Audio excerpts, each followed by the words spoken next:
episode of Cam and Focus Weekly. I am Cam, and with me tonight, right over here, is Miss Debbie. How are you? I'm good. Hello, boys. How we doing? You might recognize her from the Feast of Fandom's Cantina Happy Hour. You can catch us over there every Thursday at 8:30 p.m. Central Standard Time, where we talk about Star Wars and nothing but Star Wars until we go down a rabbit hole that causes us to lose half the time talking about other things. Yes, unfortunately. Or the It's lore. We go always deep on fun. the lore. Yeah. And right down here is Mr. Andrew. How are you this evening? I'm doing good. Like I told you guys before the show, I just got back from technically Irving, Texas today. So a lot of fun. Was at a Dallas Fan Fest with David. So had a lot of fun. Saw a lot of things. Went to a couple panels. So a lot of fun. Did some trivia, which David was pretty good at. So Oh yeah. yeah. Well, and if you want to catch up on all of that, you can find their updates over on the Feast of Fandoms page, the Feast of Fandoms YouTube channel. Like and subscribe to them, all that fun stuff. We're just trying to spread the love here. Exactly. So we weren't able to stream last week because of some stuff that was going on. We had to push off to this week. If you missed our previous stream, which was 2 weeks ago, we got on and discussed The Pest, which is one of my favorite comedies from the 90s. Not a good movie by any means, but still a very fun one. Today, we are discussing War of the Worlds. And no, it's not the new Ice Cube version, which everybody why did I watch that then? Everybody's been shooting spitballs at it for the last couple of months now, and it's been a huge laughing stock of cinema. Now, today we're doing the 2005 Steven Spielberg War of the Worlds, starring Tom Cruise and Dakota Fanning. Now, I revisited this movie after having not watched it for probably the last 15 years, something like that. And I was pleasantly surprised. And we'll get into that in just a minute. We'll start going around the clock here. Debbie, was this a movie you had seen previously? This is one of those movies that I try to watch yearly. Really? And Wow. actually, this is my second time this year because I had watched it earlier this spring. So this was number 2 for this year. Oh, okay. So I just like it. It's really love. Yeah, it's a really good movie. I like it, and I, for the most part, enjoy Tom Cruise movies. So there's a few stinkers in there, but for the most part, Yeah, a couple of Yeah. here and there, but I mean, Tom Cruise has definitely put out more hits than misses. Dave might disagree, but that's okay. yeah, for him it's the opposite. Exactly. And even then, he doesn't like to say when Tom Cruise has a good movie. We have to kind of twist his arm to get him to even hint at the idea. Yeah, instead This of is uncle, we get him true. to say, "I like Tom Cruise." Tom! Andrew, how about you? Was this a movie you had seen previously, or was this a first time watch for you? It was a first time watch for me. I watched it last Really? weekend. Yeah. Well, so this was one of those. I'll throw that out there. This was one of those, not like Whiplash level, but like I'd heard about it. It's kind of was floating around. I own it on DVD, and I was like, oh yeah, I'll get to that at some point. And then when we brought it up for the show, I was like, all right, I'm finally watching it. Yeah.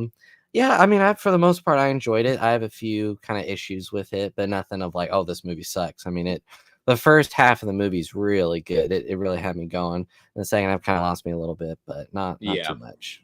Yeah. No, I understand that. I will say I that hate you both. Oh, I still like the movie. I both of still us. like I it. haven't even said anything yet. It doesn't matter. You're a guy and I'm a guy, so Exactly. It's 2 against 1. Why am I always the only female on these shows? Oh my god. Well, Oh, see, Cam, you're getting. I'm kidding. I'm kidding. Well, see, there it is, right there. There's the plan for the next stream. I'm gonna put on a wig and call myself Cammy, just to kind of even the scales a little bit. Well, I did actually. I did think of you this weekend at FanFest because I saw some interesting artwork of like Princess Leia in the gold bikini, and I was like, oh god, huh, I wonder if that had Cam on it. I have the instead. perfect model for a piece Yeah. like this. Hey, at least I plugged the Jeez. show, you know. I will never live that down. Now, well, with this movie, the first thing I'll say about it is yes, it does have a very strong opening. We see pretty much right off the bat that Tom Cruise's character Ray Ferrier, I'm just going to call him Tom Cruise. He's not a good father. He's an asshole. He's not a bum, but he's apathetic. You know, he's very I'm out for me, you guys can fend for yourselves kind of thing. And right away we start off kind of not liking him, which for any movie, making an unlikable protagonist, I mean, not that he doesn't get better as time goes on, but making a protagonist start off so unlikable can either be a really good thing or a really bad thing. And for this, I'd say it's it was a bold but pretty effective decision on the part of the writers. It gives him time to, really come into his own as a character as time goes on. We see him become more protective and more insightful and more sympathetic towards his children. Well, what did you guys think of Tom Cruise in this? Because I know that he has a lot of varied roles. He's kind of a jack of all trades when it comes to stuff like that. What was your impression of him within the scope of this film? I thought, yeah, he's an asshole. I mean, he doesn't even know anything about his kids. I mean, he doesn't know that his daughter is allergic to peanuts. And he goes, since when? Birth.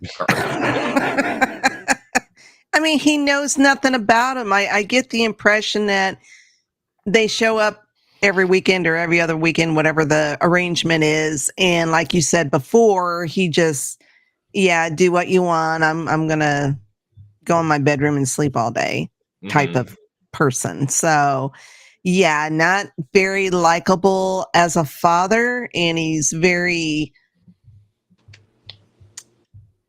kind of passive aggressive.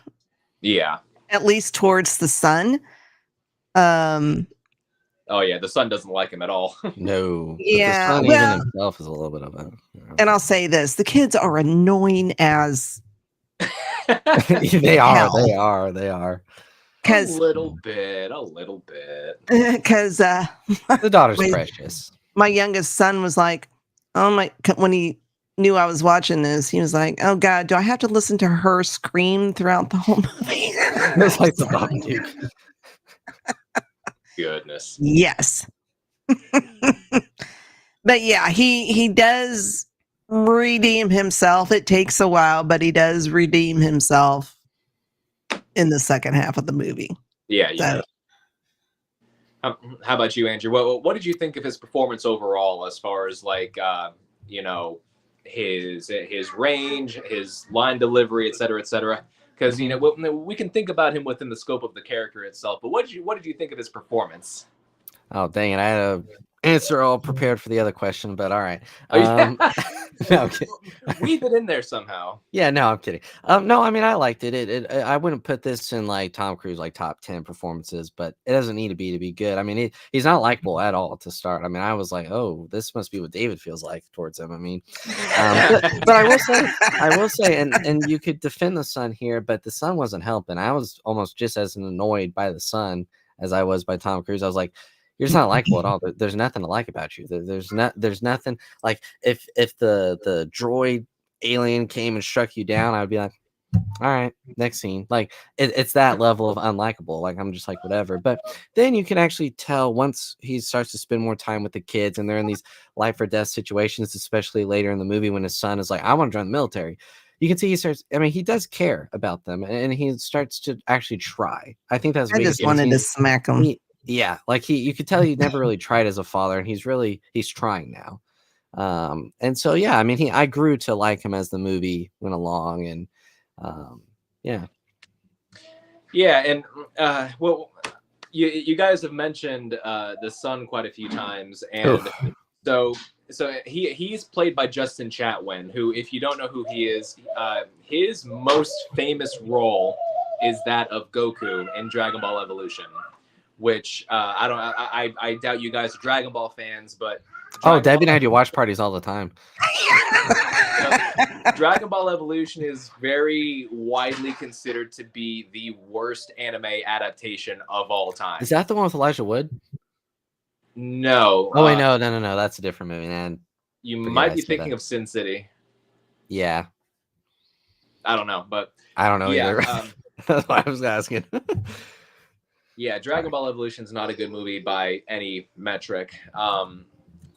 So it was kind of weird seeing him in this movie playing a completely different type of character. He still kind of had that teenage angst going on, but I don't know what they were trying to go for with him, trying to keep on trying to run away with with the army.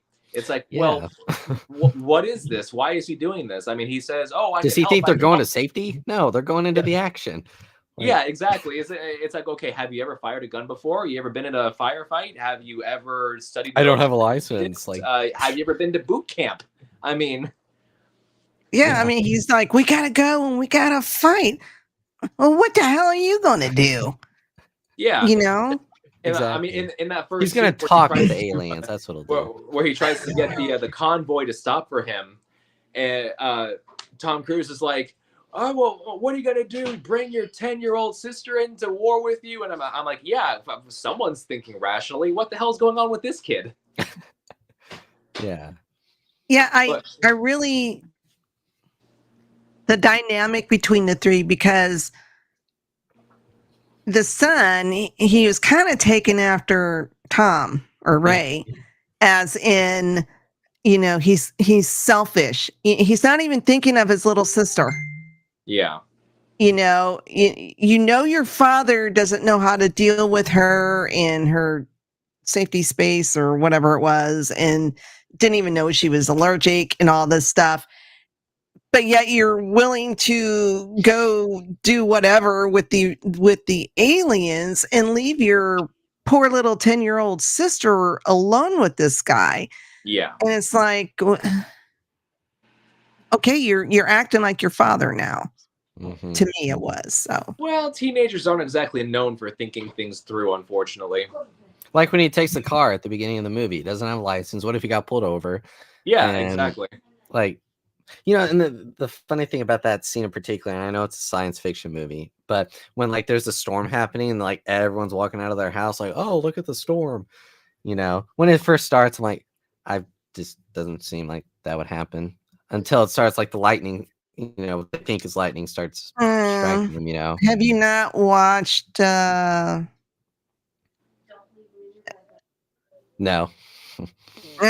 Can't think of the name. Anyways.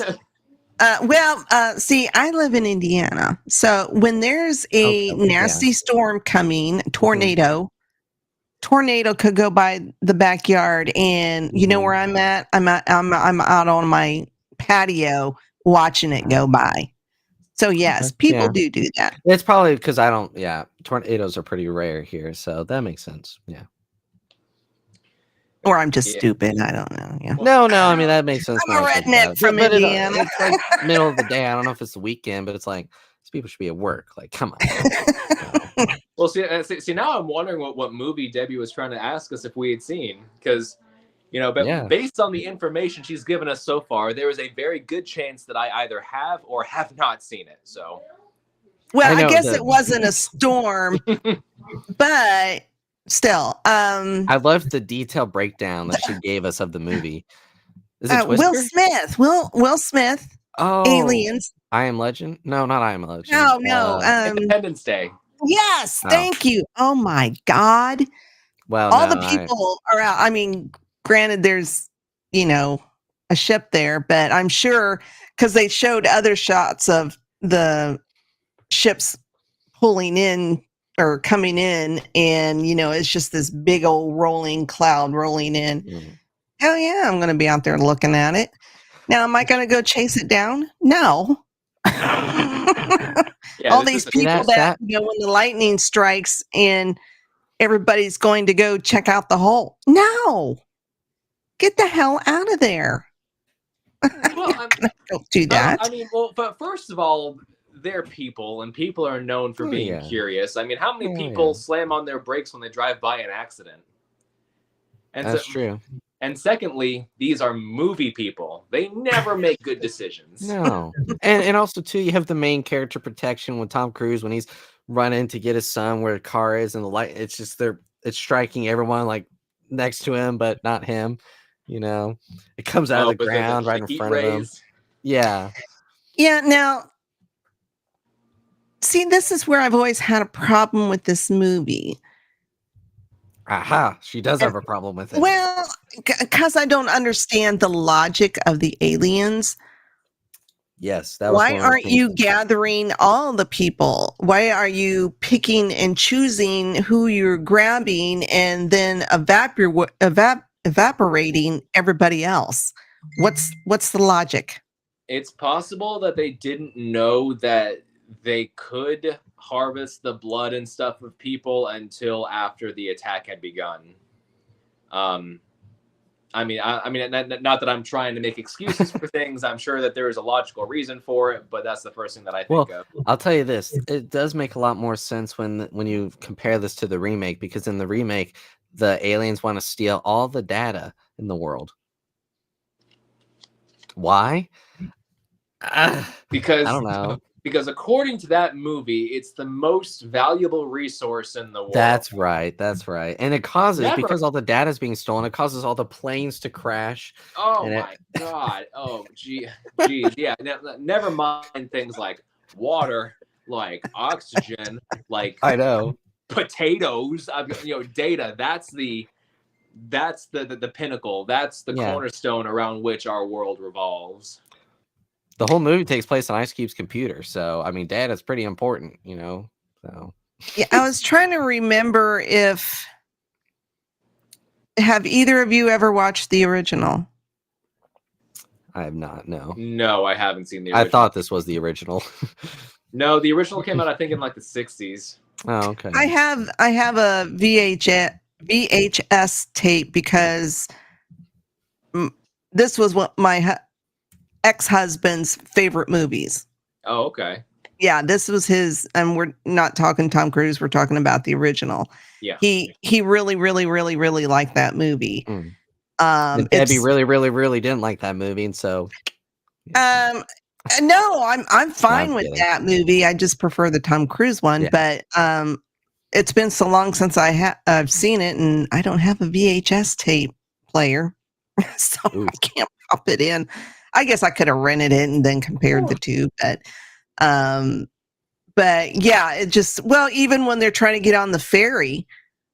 Oh my gosh, yeah. It's just like they're picking up people, but yet they're also why can't I say that word tonight? Evaporate people.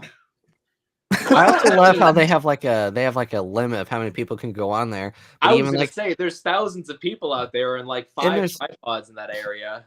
Yeah, and there's like a ton of space on there, even with all the cars. Like I don't know if there's a weight limit, but I don't know. Now, for me at least, what really added the eerie creepiness to it all is when people are being eliminated. I'm going to say that because I can't say the other word for some bizarre reason. My brain's not working tonight. But when they're being eliminated, and then you slowly see all those clothes just floating down, and I'm just like, that's freaking creepy. And there is one scene in here that I felt was actually pretty effective. It's the scene directly after the initial attack that Tom Cruise escapes from. He gets home, he walks in the door, doesn't say a single word, and he just sits down. And when Dakota Fanning kind of touches his shoulder, he jumps away, and the ash from people just falls off of him. And then whenever he goes in the bathroom and sees that he's covered in it, as he's washing himself off, you can hear him throw up in the bathroom. Mm-hmm. And so it's just like, it's like, okay, yes, like that's what a lot of War of the Worlds is about. I'm talking about like the original book, the original movie and stuff.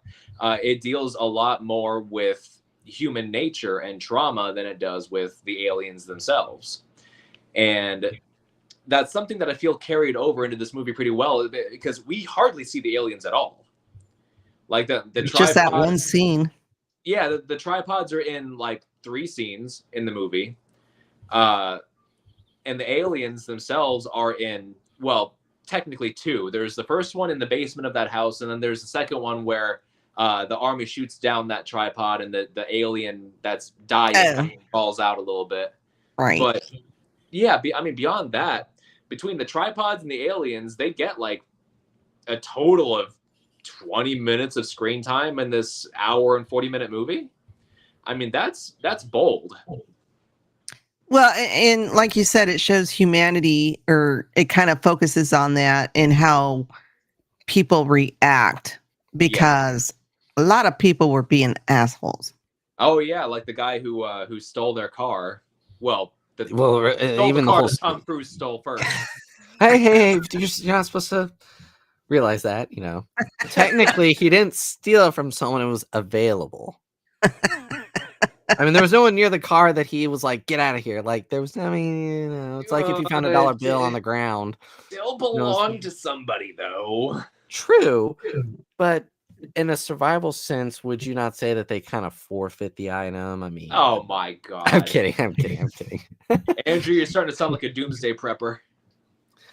No, don't give that away. God, no. Yeah, no, but that was actually a pretty crazy scene when like the whole like a group of people just starting to like enclose on the vehicle. Yeah. And even like I actually thought he was gonna lose his daughter. Like the guy was just gonna take off. Like he was about to grab her, and then I was like, oh, that would have been, you know. Then he has to go get his daughter. But yeah. It just shows how people don't think with common sense, because it's like, they're desperate. Okay, so you're gonna take this van from Tom Cruise, and you think you're gonna get very much further with that whole crowd there? They're just gonna be doing the same thing. It's just like, and that, hello. They did do the same thing, because the guy who picked up the gun that Tom Cruise dropped ended up shooting the guy who took the car. Yeah. So now maybe I'm just an idiot, but I am curious why, or maybe they said in the movie and I missed it, why that car worked when none of the others did? They changed out the solenoids. Yeah. Okay. I just didn't. It's been a minute since I've seen the movie. The EMP blast knocked out all electronics. Like Tom Cruise's watch wasn't even working, but when they replaced that certain part, I mean, I'm not too well. Oh, that's right, with the car shop. Yeah. Okay. Yeah. That's why that car worked. Okay.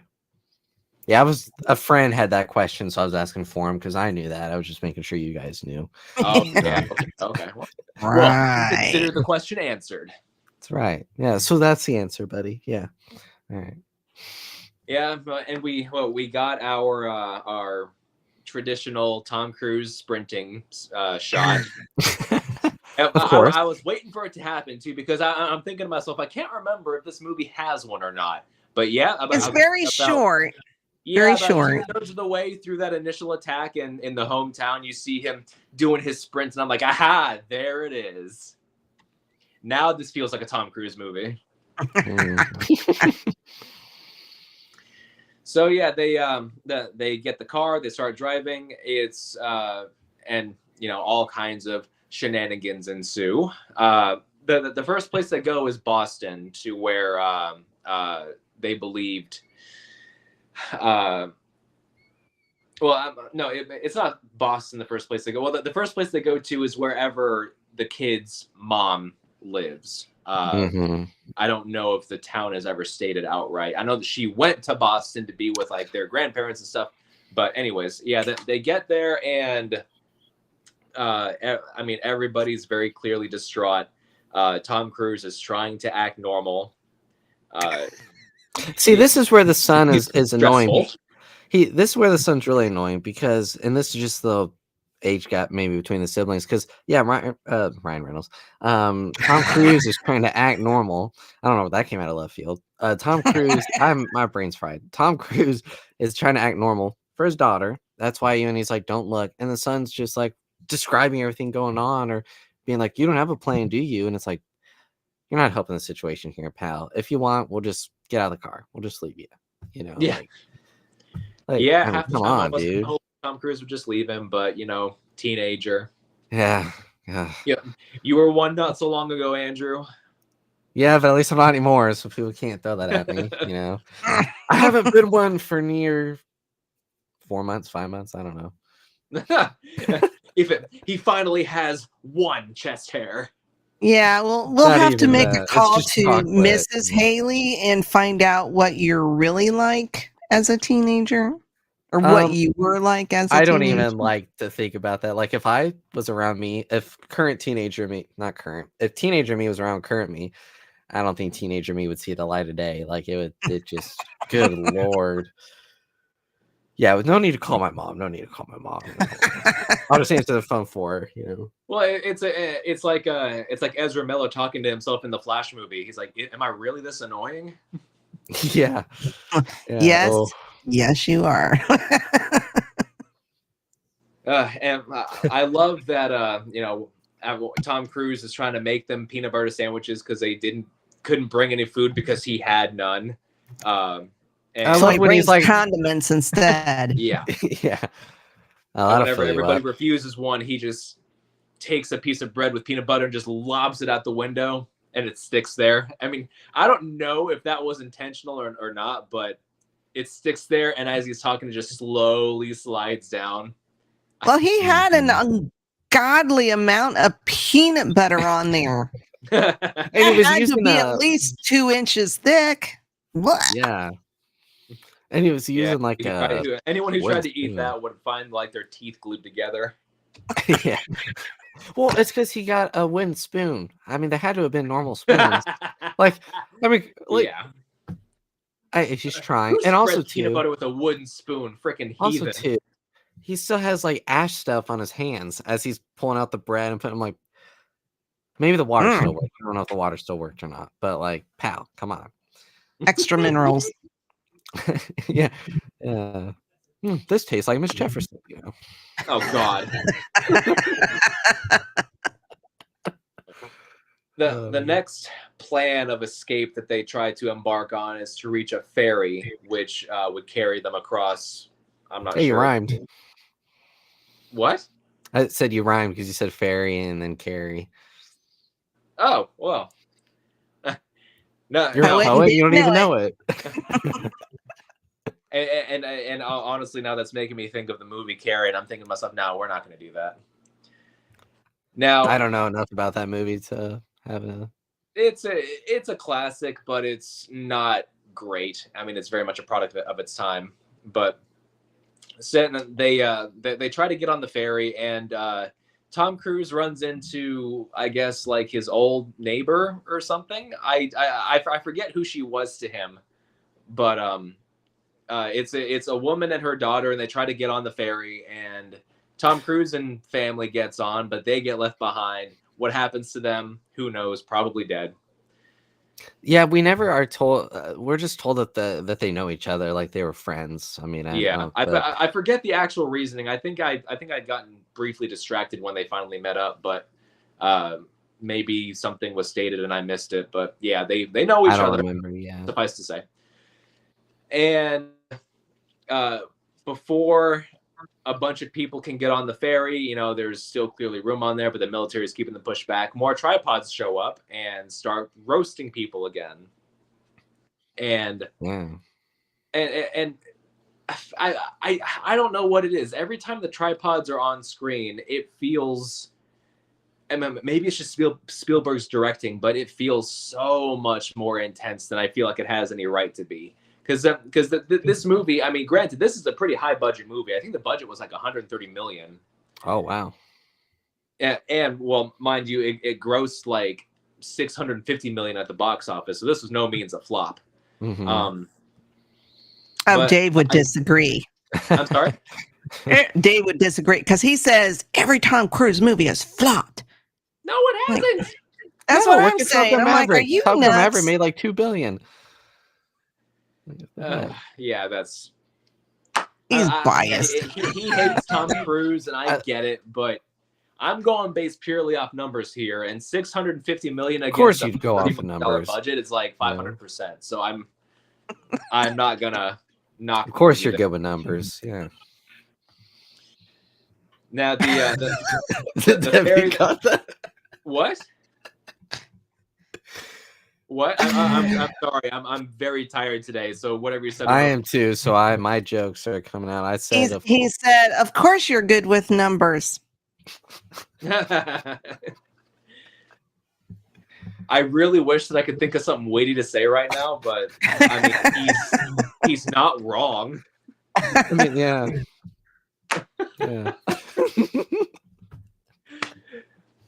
Yeah. Oh man. But yes, I love every moment the tripods are on screen. I mean, just the way that they're shot, the way that the shots are put together, the sound effects and everything. It feels very much like an alien horror film, and I love that. And it looked they looked good too. Like they were very convincing. For, I mean, for the movies 2005 CGI, I have seen worse. Oh yeah. So Yeah, and see, this is what they showed just enough to give you the creepy, scary feeling of these aliens. It wasn't too much, that's kind of like what I like. I watched Primal War today, and they went the opposite direction. It was just so much dinosaurs. And I was just like, Jesus. Didn't even sound like that in the book. Because I just finished the book about a week ago, and I thought, I'm going to rent the movie and see if it's as good as the book. But never anyway, read the book first. Never read the book first. You always watch the movie first. I was like, because you're going to be disappointed. Like, I mean, it pretty much stuck to the book until the ending, and then it just kind of went wackadoodle. It was all right. Yeah. Sorry about that. Didn't mean to. No, it's fine. It's kind of got me thinking about what other movies have fallen into that trap of just showing you everything right off the bat and not leaving anything to the imagination. It's probably wondering how I got here. Those type of movies. The what? Probably wondering how I got here. Like it freezes and then it. Oh yeah, exactly. Well, see, Andrew, you have trained my brain to where every time you say the word "here," I expect you to pause and say "now." Oh, and so I heard that at like the tail end of your sentence, and I'm waiting. I'm like, is he making a Neil Breen reference right now? No, I could have made a reference here, but instead I'm going to do it now. Oh my god. I wish that I had like a tomato that I could just throw at you right now. Oh, I just realized because I said this off air, but I can say this on air. I mean, just for the people that care. I had two people that recognized Neil Breen today, and I never in a million years would have guessed that at a small convention, just randomly. Yeah. Like, Neil Breen, and I was like, all right. I mean, okay, here's the thing. Neil Breen doesn't have fans. He has people that know about him. Those are two very different things. I mean, if I just knew about him when I had bought this shirt, like, I think I fall under the fan category a bit. Well, that makes one of you. Everybody needs their first fan now and then. Yeah. Oh, Chewy's a fan. She heard Neil Breen and then she popped up. So, yeah, she's keeps moving my microphone. She keeps rubbing up against it. You know how, like see, like Lucasfilm has Celebration for Star Wars and everything. We need that for Neil Breen every couple of years so he can announce his next movie. Breen Con, yeah. Everyone dresses up as their favorite Neil Breen character and it's all the same outfit. And they just keep going around going corruption, government, corrupt, programmable DNA. Isn't that betraying the public's trust? That's what they would say when they get there and they realize that the con was fake. It was a fake event. It didn't exist. Then they say, isn't that betraying the people's trust? Everyone, they're lined up for like around the block outside the building, and all at once, everyone just starts going, I can't wait any longer. And they throw a laptop. I'm not ready for this. Oh my gosh. Why are we Neil bringing up Neil Breen in a Tom Cruise movie? Well, Neil is the Tom Cruise of bad movies. Ooh, them's bold words, my friend. Well, Neil has a couple scenes where he tries to run. He's really committed to the stunt work. Did you see how hard he threw that computer? I know and not many people can be that convincing when they're throwing a broken laptop or ripping off someone's clothes, like he does. It takes strength that only certain 70-year-old men have, or 50. I don't know how old he is. No one, he's universally aged. He could be 40 or he could be 80. It just somehow he looks both. Exactly. So not long after the tripod capsizes the ferry that they're on, they come upon a battlefield where the army is fighting off the tripods. You don't see the battle happening, but you hear it. You see the explosions and stuff. And this is where Justin Chatwin. I don't know if he suddenly was in like a hypnotic trance or something like that, but he's crawling on the ground going, "Let me go. I need to see this." I'm like, why? Yeah. I don't understand his motivation for anything. It's like we said earlier, teenagers. It's like he's thinking there's going to be some outcome that's not realistic with what he's wanting to do. Like, again, where does he think the military is going? Yeah. I don't know if he thinks toward the fire, not away from it. Exactly. It's not like the military is like, crap, we got to go this way. No, they're going into the heat of battle, and the military's not saying, "Oh my God, here's this kid. He's gonna save us." Exactly. It's not like he's they're gonna all be going, the tipping point of the war. He's the one. At this point, Tom should have just gave him a right hook, slung him over his shoulder, and just took off. Yeah. Well, we had gotten a small hint of his desire to help people on the ferry, actually, when he was helping people get over the ramp. That was a nice I'll moment, give him that. sure, Yeah. but that one made sense. But the whole military, we need crap. more than that. This kid is literally fighting tooth and nail to run off and join the army to fight these aliens that he doesn't even know how to kill. So we need more to really ground his motivation. As right now, it just seems kind of out of left field. I will say, though, as I'm watching this movie, it is very clear to me that there was a lot that got cut out. I'm sure that somewhere on the cutting room floor there's some reels of film that show Justin Chatwin's motivation for wanting to go off and do this thing. But there are certain scenes and certain editing choices where I'm like, okay, that's missing something there. Like whenever he meets that I don't know what to call him, prepper or something, who brings him down into the basement. Doomsday. They kind of get at odds with each other. The conversation that they have whenever he offers Tom Cruise the peach schnapps, they sit down and kind of introduce each other, and then Tom Cruise gets up and leaves.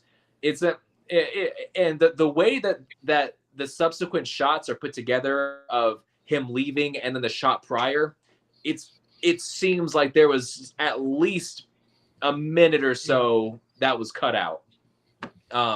Maybe I'm reading too hard into it, but I really wish that we had gotten some kind of director's cut for this movie, because I feel like Steven Spielberg had a lot more story to tell. Well, I was going to say that's kind of when I was mentioning earlier that the second half kind of lost me for a bit. Was it kind of got a little choppy of like, okay, this is not being told, and it's like the scene's getting all twisted around and it's not quite fitting. Yeah. But I did want to say before I forget, because when we were talking about Tom holding on to the leg of his son, he kind of has a "who's your favorite kid" moment, because his daughter is about to be taken by some people and his son is like, "No, let me go." So it's like, I gotta pick, do I go save my daughter, or do I let my son go? Yeah. So he lets his son go, which I would have done the same thing. So well, the way that I look at it is his son wants to leave. His daughter doesn't. Right. No, yeah. So and his daughter can't protect herself in the same way that theoretically his son could. that'd be a hell of a hard choice for any parent to make. And I feel like the way that Tom Cruise kind of played that scene, I felt there could have been more to it, but the way that his hands just kind of drift off of his son as he crawls out from under him, it portrayed a father who's kind of like frozen almost with indecision, even though that decision seems like it's already been made. So almost like he's not letting go, instead of he's just letting, like, he's not letting go, but his son is going, almost like he's loosening the grip a bit. Yeah. So that they meet this prepper conspiracy theorist, whatever he is, and they're holed up down in his basement. And Tom Cruise has kind of a moment of clarity where he starts to question why he brought them down there. And turns out he brought them down there to fight the aliens because he thinks he's some kind of revolutionary or something. I know they're delusional. I know that was him and the son might have gotten along just fine. But between the two of them, they would have definitely figured out how to kill all those aliens, 100%. And I mean that with not 1 ounce of sarcasm, right? But it puts them at odds with each other, and for fear of getting found out, Tom Cruise kills him.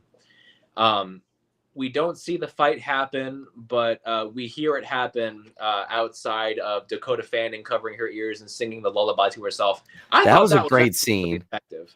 That was really good. Yeah, Tom Cruise putting on the excuse me, the blindfold and telling her to sing the song, and then the guy is still digging his tunnel, and then you just have Tom Cruise's silhouette in the door frame, and I was like, oh, ooh, that's a hell of a scene. That I felt that you had a nice little Dutch tilt.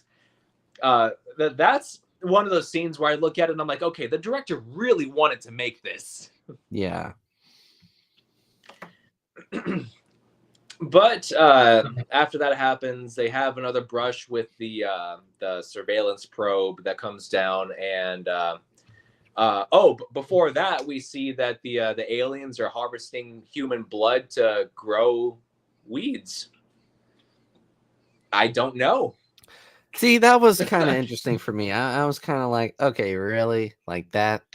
Well, I didn't know if it was like some type of terraforming on their part to make it more like their planet, or just something that just takes over. I don't know. Yeah. It's never explained, but I would have liked more of an explanation, because I was like, all right, where is this going to go? Like, it's kind of just like, all right. Yeah. And that's another reason why I was thinking that this movie got edited down a whole lot, because I'm sure that there was some kind of, if not explanation, at least a bit more insight into what the point of that was. Yeah. Well, knowing Spielberg, this easily could have been a 2 hour and 20 or even 2.5 hour science fiction movie, and it clocks in at right at about 1 hour 50 without credits. So going off of that, there could be an additional, 20, 30 minutes of credits out there. Credits. Yeah. Extra footage. I agree. Yeah. But I love that. I love the reaction shot of Tom Cruise whenever the guy gets put on the ground and the needle comes down and jabs into his back. Mm-hmm. You just see a shot of Tom Cruise going. All right, we're gonna freeze frame that. All I can think of is like one of the Three Stooges going, huh?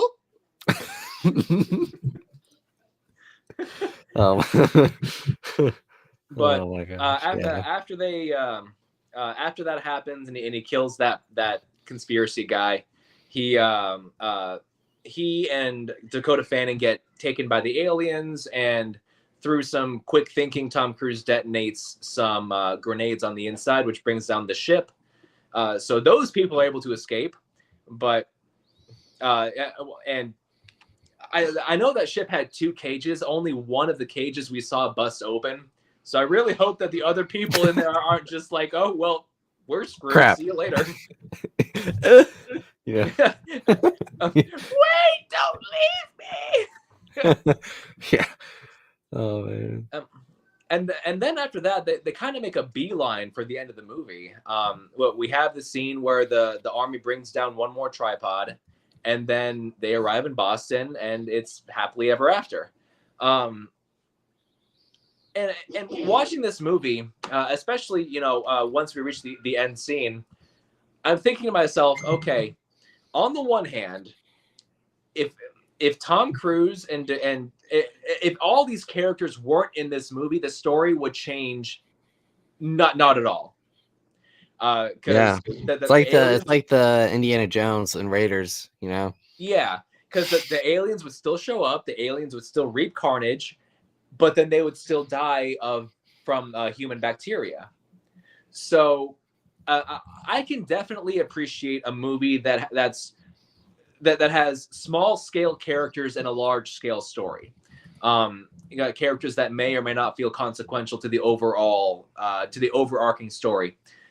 But with this movie feeling as rushed as it did in terms of pacing, especially in the second half, I don't want to say that it felt like a waste of time, but if it felt kind of hollow, underwhelming, I would say.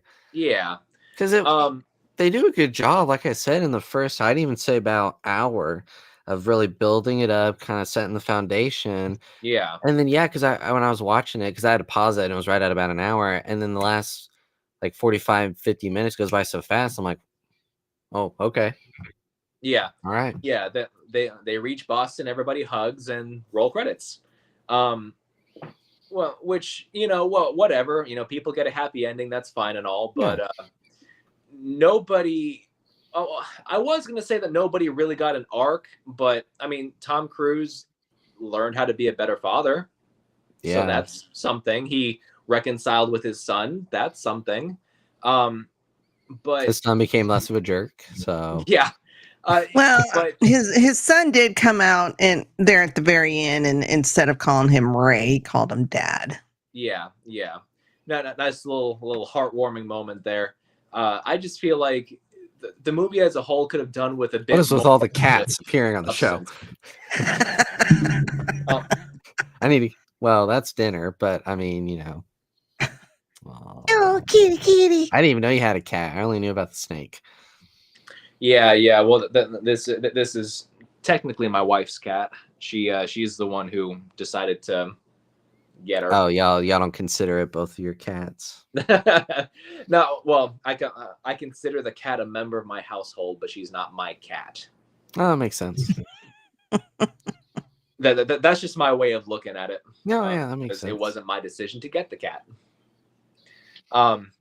But yeah, I wish that we had gotten some kind of director's cut for this movie, and maybe there's like deleted scenes somewhere that I could look up.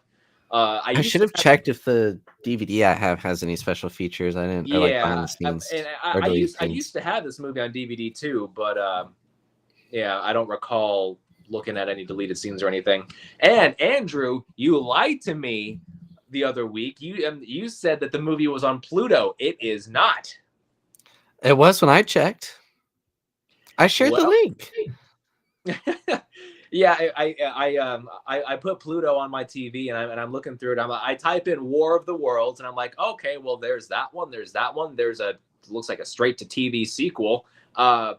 Where's the Tom Cruise one? It wasn't there.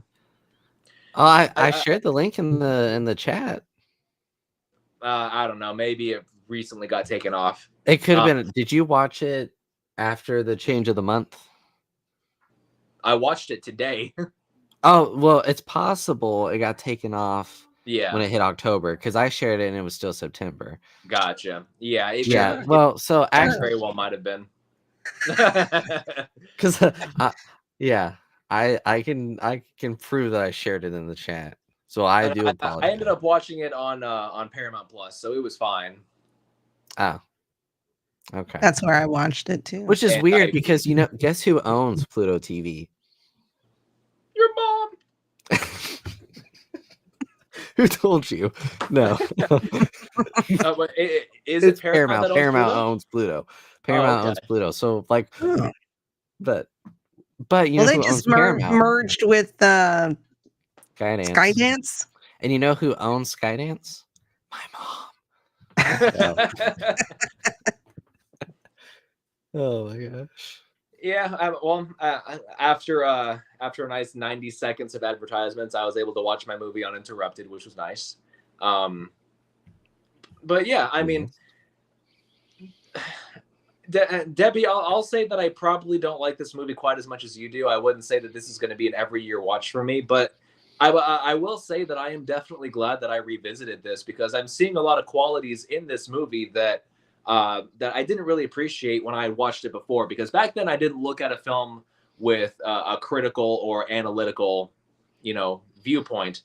And the first thing I noticed about this movie as it was going on, especially through the first act, was I freaking love the cinematography.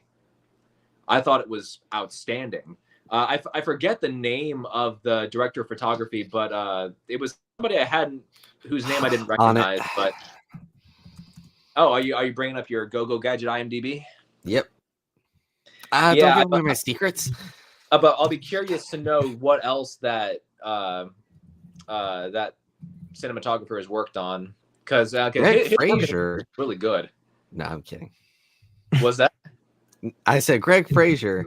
No, I wish. Could you imagine a War of the Worlds movie filmed by Greg Fraser?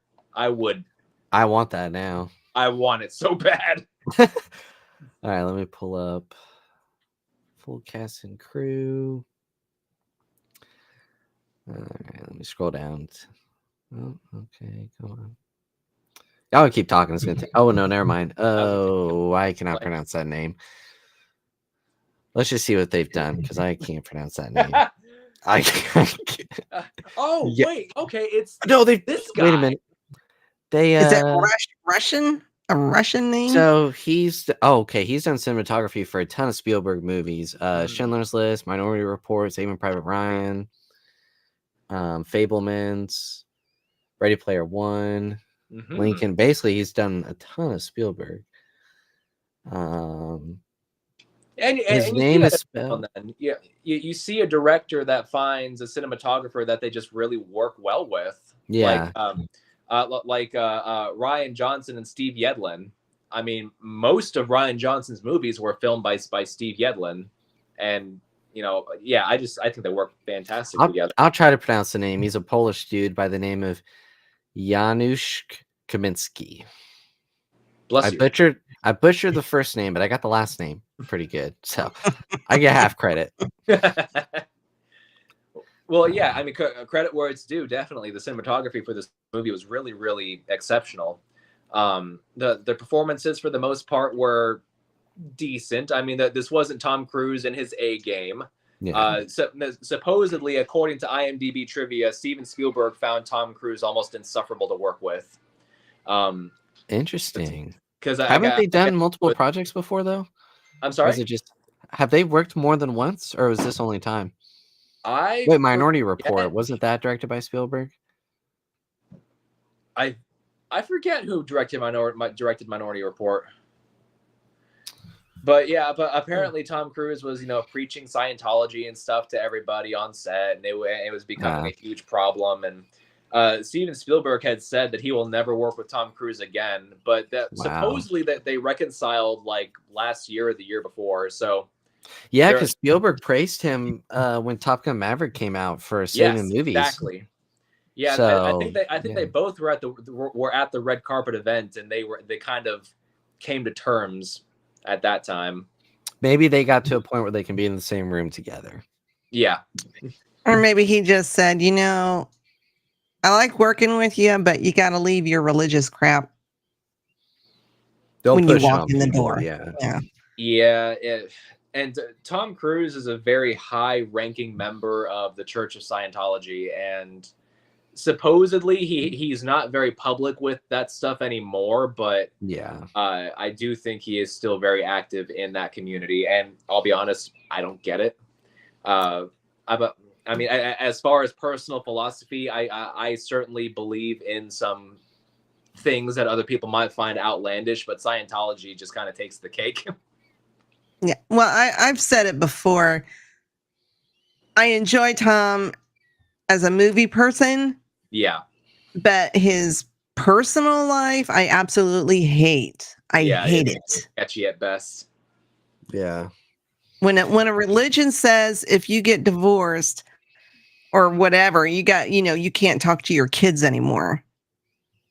If they leave the church. And I'm just like, who would agree to do that? Well, Evidently a lot, because a lot of Hollywood people are in it. If you're a Jehovah's Witness and you get what's called disfellowshipped from the church, then nobody, not one single Jehovah's Witness can talk to you. Not your friends, your family, mother, father, whatever. Like, you are, for all intents and purposes, dead to them. Which, I think the certain Amish sects are like that. Yeah. But I'm just like, I don't get it.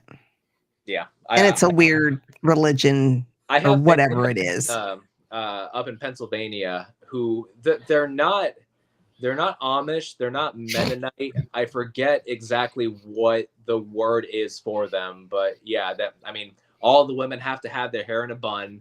They all wear drab colors. They can't own a TV. They can't go dancing. They can't go to the movies. It's Bible study every day. I understand the power of faith. I get that, but there's a line with it. There's definitely a line. When you're alienating simple human desire,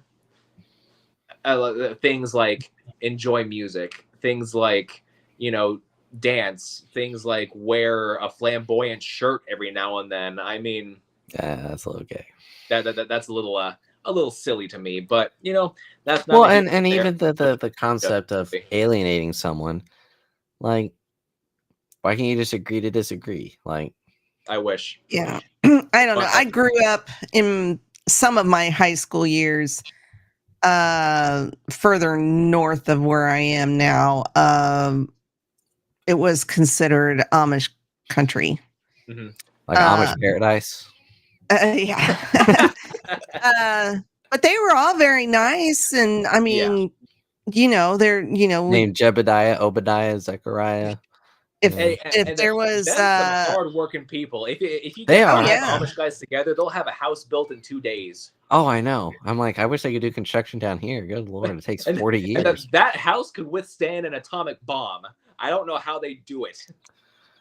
Yeah, and even if somebody will say, like, there was a death in my family or whatever. Now, even though I'm not Amish, they would still show up and bring food and whatever. I mean, to a limit, just they don't get super involved, but they do show compassion in that. But they were all very nice. At least the ones that I met, and I wouldn't say I hung out with, but there was one of the neighbors had a farm that we would go and, well, they all have farms. I don't know why I said that. If you're Amish, there's a farm involved somehow.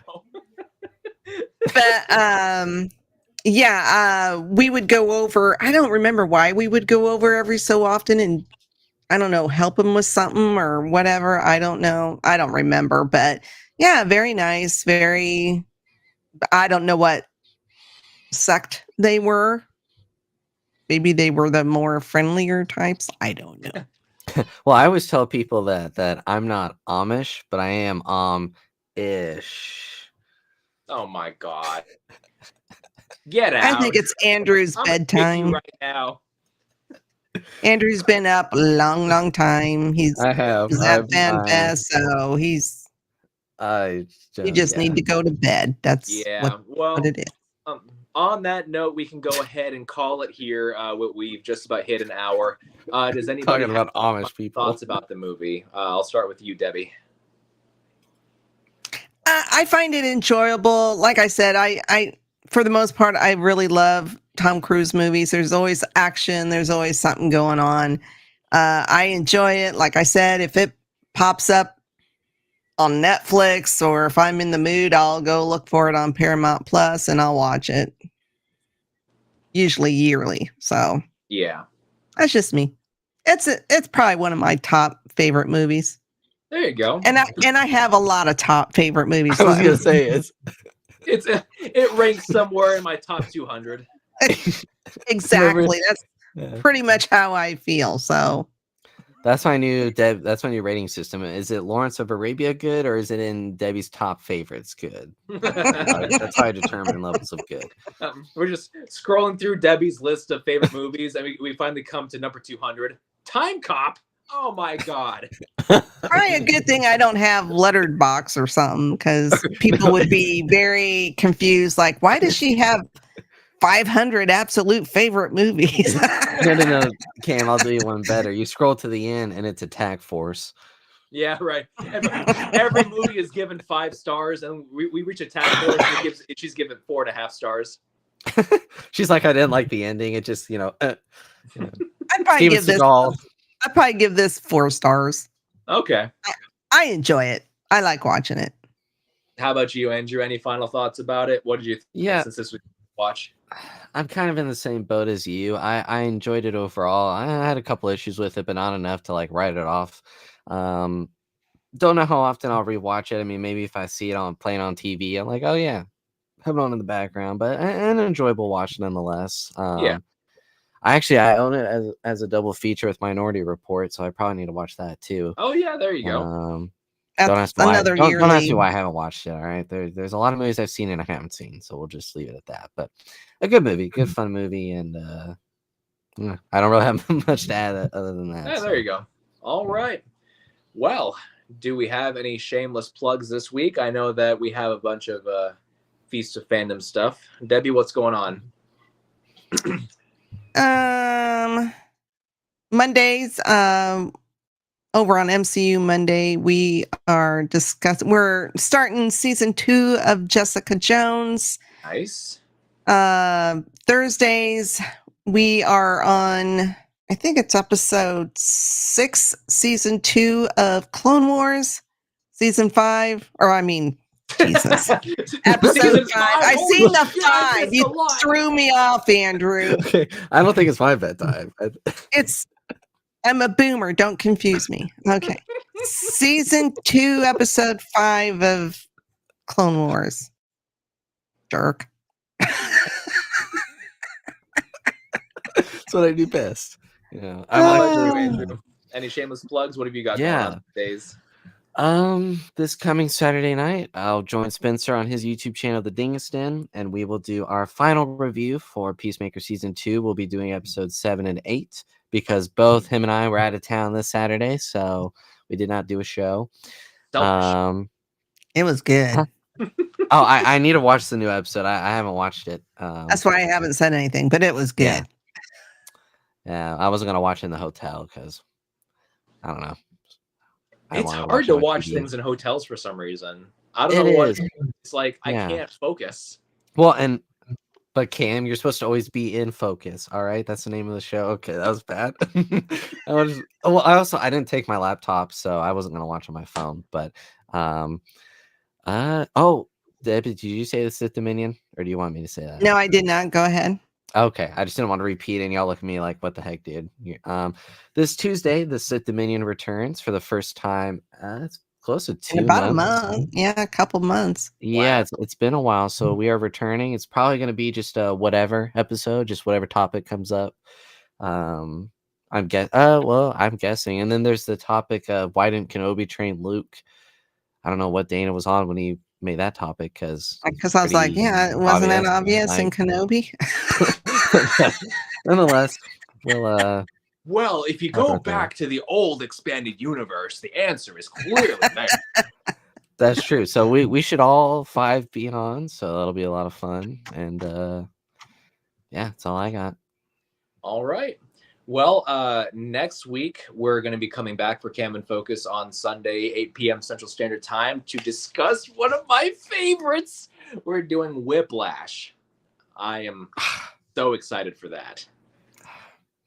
What? No, I'm kidding. No, I'm excited. I've never heard of it, so I don't know. Whiplash stars Miles Teller and J.K. Simmons, and it's about an up and coming jazz drummer who wants to be one of the greats. And J.K. Simmons is a band instructor who pushes his students to their absolute limit because he wants his students to be one of the next greats. And it's kind of a butting of head story lots of sensitive stuff that goes on in that movie, especially if you're someone who's sensitive to bullying. But one of my all-time favorites. I would not change a thing about that movie. I think it's pretty much perfection. So Don't praise it too high. All right. I don't want to. Andrew's gonna come on next week. He's like, my God, that movie sucked. No, that has been very high on my watch list for the longest. I don't know how long, because I'll forget about it, and I'm like, oh yeah, someone will bring it up, and then I forget about it. So And excited do you to cover own it. like the DVD or the Blu-ray of it? No, I was gonna buy it a couple weeks ago, and I said I was gonna buy it, and then I forgot. Gotcha. But And I'll look buy at the you. Blu-ray. You at spent some all point. your money at a convention. Actually, no, I actually didn't. I intentionally budgeted for it, but no, I'll be able to buy the Blu-ray. I just have to work a couple, wash a couple dishes and scrub a couple I floors. think so. So I had bought my copy from Amazon. I think I got it for like $7.50 or something. Yeah, it's usually I'll be able to. It may not come in time for the show. I'll probably watch it. I think it's on Netflix or something. Or I can always rent it from somewhere. But yeah, I definitely want to get it on Blu-ray. So. All right. Well, that's going to do it for today's episode of Cam and Focus Weekly. Thank you very much, Debbie and Andrew, for joining me. Andrew, especially, I know you had a really long weekend, so I don't mean to keep you from getting your beauty sleep. But yeah, that's going to do it for today's episode. Thanks. Be sure to like and subscribe to me. Follow Feast of Fandoms on YouTube. Follow their Facebook page. Our subscriber count is growing, Or as David likes to say, Insta Talk. And I was like, you mean Instagram and TikTok? Oh, God. Boomer. But yes, thanks again for joining me. And thank you, everybody who viewed. We will see you next